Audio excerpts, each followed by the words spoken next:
be like. I decided to, inspired by one of the women that I work with, Everest, Asha. She cooks or preps food while she does her lives and her videos. And I'm not a big cook, so I like to draw. I don't know if you can call it drawing. Maybe I'm still a bit insecure about it, so I don't call it drawing. I like to do things with pens. And yesterday we went to buy some watercolors and started some watercolor painting in the sun. It was so nice. But I'm not going to do that because that might get a bit messy. And who knows if I will be able to concentrate on both things at once. Definitely feels really good to be drinking a cup of decaffeinated English breakfast tea. So I made a video 2 days ago or so and haven't published it, and I'm making another one because I got a little bit angry. I might still post it, who knows. I'm going to poll my people to ask them if they want the angry one or this one. But this one might also turn out to be angry, so let us see. And I don't think actually angry is the right word. I think it's just something I'm really passionate about. And I want to make sure that I articulate everything that I want to. And it's been something that I've been wanting to talk about for a while. But honestly, I've just not had the guts. And then when I announced that I was pregnant, and announced, maybe not the right word, but finally was able to share this amazing news of getting past my 13-week scan. And, there's so much in that for me. And, the root of all of the pain around my miscarriages is about my ability or my inability to be able to nourish myself most of my life, and how that played into why I miscarried.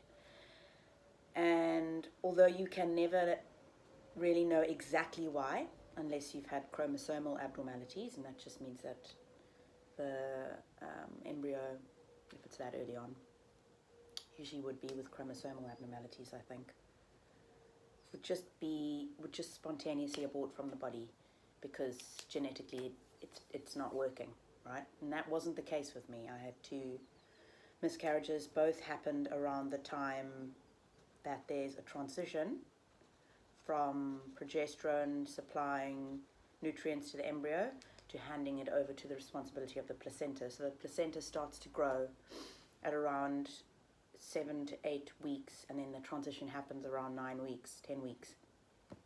Both miscarriages happened at that transition point, and they were missed, so I only picked them up later on in the scan. And this is stuff that I started to understand when I went to see a naturopath after the second miscarriage in Cape Town. Praise be, this woman has saved my life. And although I don't live in Cape Town, I would see her every time I would go, which is twice a year, and we would have Skype sessions. And she was just somebody that I trusted right from the get-go, and I felt like she understood me in ways that no doctor had ever shown that they understood. And there's a lot in that, which is probably another 25 lives in that, or 25 videos in that. Just being seen and understood by a female doctor, and by a doctor who understands the whole picture, which is why I like to work with naturopaths or functional medical practitioners, because there is a holistic picture when you're looking at the body and the mind and even the spirit. And one of the primary things that she said was, essentially, my frame was too light to be able to carry a baby. And she wasn't saying I was too thin. It was from an energetics perspective and also from a nourishment perspective. And when she reviewed my diet, and then we did tests, we did blood tests, we did stool tests, we did kinesiology, food testing. But, the scientifically backed facts came from the blood tests and the stool tests, and that was my micronutrients were completely depleted. I had really massive candida overgrowth. I had no good gut bacteria and loads of parasites, and my histamine levels, the normal range is something between like 20 or 12 and 60 or something like that, and mine was like 270 or something ludicrous. And the histamine levels basically indicate that there's an allergic, like no matter what I would do, I was just going to be perpetually allergic to something. So my body is fighting against itself. So my immune system actually wasn't strong enough to fight off anything that was coming my way. And surprisingly, I wasn't actually getting sick. You know, I got flu every now and then, but not really. It wasn't like, I wasn't a sickly person. I was a very allergic person. I used to get hives, loads of hives and weird lumps. And anyway, she was able to really put this picture together. And what I started off doing was did a candida cleanse, and that involves like completely eradicating sugar and then repairing my gut. And I'm getting rid of the parasites. So there's like different stages to that cleanse process. And another thing worth mentioning is that, you know, being on the pill for 12 years didn't help me. And neither did the fact that I had not been eating meat and also had been vegan for a number of years. So I was first vegetarian and then I became vegan. So all of these things started playing into the fact that I was unaware, essentially, when I came off the pill, that I needed to repair my body. And so by the time I hit that stage, I was 30. By the time I hit 33, it had been years and years of not knowing, just thinking I was eating healthily. I was doing what's best for the planet and what's best for me. And healthily, in the sense, healthy is, wow, what does that word even mean? You can choose what that means, because every single person has a different version of health for themselves. There's literally not one diet that you can just blanketly prescribe to the entire of humanity, which is what a lot of people do with, like, veganism is probably the biggest one, and then there's other fads like keto and fasting, you know, just living on grapefruits, and that's great. You want to experiment with that, and that might work for you, but you can't prescribe that to everybody and say that's going to work for everyone. And the reason I started thinking about this is because when I posted that thing about being pregnant, and I said you know, one of the reasons I was miscarrying was because of disordered eating and misdirected veganism. And I got all these messages from people asking me what I meant, and genuinely interested, and also people who have not had their periods in years, people who have been vegan for a really long time and slowly started to introduce fish and are suddenly feeling really better and quite ashamed and weird about it. And people who just are maybe genuinely starting to question whether this is actually a healthy diet, like, or not even whether it's healthy, but what are the, why are we doing it? Okay, so I know majority of vegans probably know why, and I thought I knew why. I thought I was doing it for the health of the planet and for the health of myself. But there are some people who may be doing it for the health of the planet, but they're not aware that it's not doing them any favors health-wise, and they're not saving the planet by making that decision. It's going to backfire, because if you get sick, how can you be the best version of yourself? Because isn't that essentially what you're trying to do when you're becoming a vegan? So it's one of these very blanket kind of lifestyles that are prescribed and also used as a way to feel better about ourselves. Like, oh, I'm better than that person because I'm a vegan. And I'm not saying all vegans think like that. I'm just admitting that that's likely what I used to feel like. And that is genuinely how I felt probably when I stopped drinking in 2007 for the first couple of years.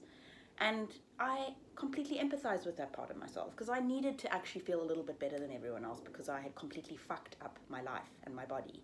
So here I was really holding on to sobriety as this thing that made me pretty awesome. Like, wow, you're a fucking legend, you know? But then that doesn't last. That's not a lasting intention for doing something.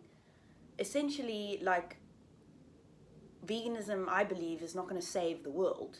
Like, we can only save ourselves. And if eating meat for you is healing, as it was for me, it was prescribed to me from my naturopath, who's a vegetarian herself. She said to me, you need to do this, and it's a matter of life or death, you know? And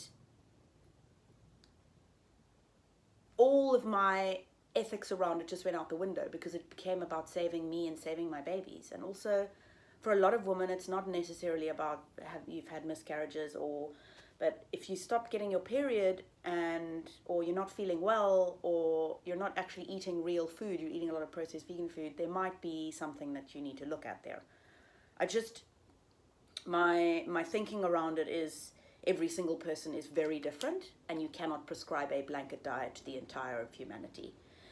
And then it took me down this other trajectory when I was thinking about like resources in a sense. So like agriculture is a thing that humanity like designed, and they started eating animals. I mean, that started, I don't know the history of agriculture. I'm not going to claim to know it, and I really not interested in doing the research either. I'm just talking about this from my personal experience. But if I compare it to things like alcohol being a resource that human beings use, marijuana being a resource that human beings used to be used probably a lot more medicinally a long time ago, as with something like the coca leaf, which was then over-processed and now made into cocaine, when the origin of that leaf is so incredibly medicinal. But what we do, what human beings do, it's our fault, it's our problem. We've fucked up agriculture, we fucked up drinking, alcohol. We don't know how to drink responsibly, and we overconsume because of power and greed, and that's the problem. Not the fact that people are eating meat. I really believe that. Because for some people, that is a very important part of their healing or something that they need in their lives. And to shame them for it and to create this separation between the two, it's going to backfire, guys. It's going to backfire. And I think it's ludicrous that something like alcohol, which is so incredibly dangerous for most people, we don't know how to drink responsibly. People don't know how to really drink responsibly. People are always talking about, I want to stop drinking, I want to cut down, I'm not drinking on the weekends, or I'm not drinking on the week, and it's just this constant obsession with trying to manage this relationship with this thing that we can't. And it's not the alcohol's not the problem. We are the problem. So we need to do the work. And like just changing your diet is not actually doing the work. I'm sorry. You've got to go a lot deeper than that and understand why.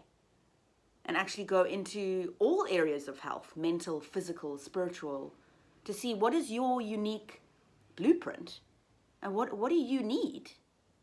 And from that place, then you can start making actually impactful change in the world. And it's only from that place that we can actually know, do we want to stop drinking, or do we want to start doing that? What is the things that actually feel good? And then like not drinking will just feel natural, or not eating like really shit meat will just feel natural. You'll start to make more responsible decisions. My relationship with meat right now is ethical and as ethical and as sustainable as it possibly can be. And that I'm doing the best I can. And you know what? It has saved my life. And I don't think that me making it past my 13-week scan is a fucking coincidence. No, I put a lot of work into it. And I had to start eating. It was weird at first to start eating meat, drinking bone broth. And then I started to feel amazing. And my obsession around food, around eating clean and eating well, just started to dissipate. Because I was not restricting myself anymore. That is disordered eating. And I think that that veganism can really borderline on that.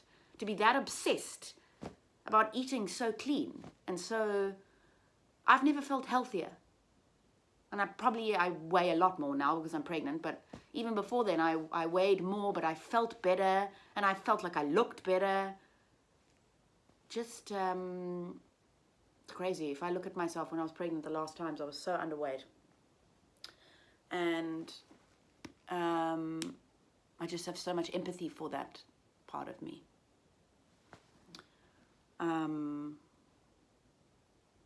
Yeah, I don't feel like I got too angry there at all, actually.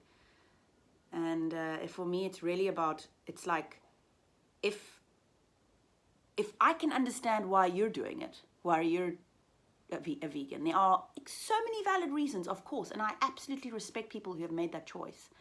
I'm just asking that for those of you who are questioning or really want to just go a little bit deeper as to look at why am I actually doing this and is it the right thing for me? Because what the best thing for you is the best thing for God and for the planet. You can't reverse it because you don't know. Like, obviously, okay, we can, like, stopping to use single-use plastic is really good for you. It's not good for you to be using single-use plastic, and that's also good for the environment to stop using it. So there needs to be an evaluation between the two and a mutual understanding. I ask if I can respect your decision as a vegan. Can you respect my decision to eat meat? And for that to be my choice right now, and for that to be the best thing for me and my health right now, and therefore the best thing for everyone around me. Can you trust that? Can we meet in the middle in peace? I hope so. I'm pretty sure we can. And the fact that I was even scared to talk about this because I think I'm going to get burnt at the stake, or people are going to... I'm just like, I actually don't care. This saved my life. Saved my life. Fuck yeah, that's something to celebrate.